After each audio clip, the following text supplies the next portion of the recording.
Hey everybody, Will with Rich's Gun Shop. We just wanted to give you a quick video today about our Sig Sauer P365 that we just got into the shop. It's a great little gun.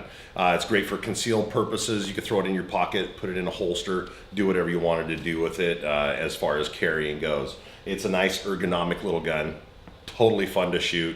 It's got a great trigger system in it. Let me show you a couple of things about it. The nice thing about this gun is that it's got a 10 round double stack magazine. How fun is that? Sig Sauer offers a 12 round double stack magazine, so keep that in mind. You can take this little feller here, what we call the mag release, switch it to the other side. So if you're a left-handed shooter, it's easy for you. The sights are night sights. You're gonna shoot better during the day, great at night. Chambered in 9mm.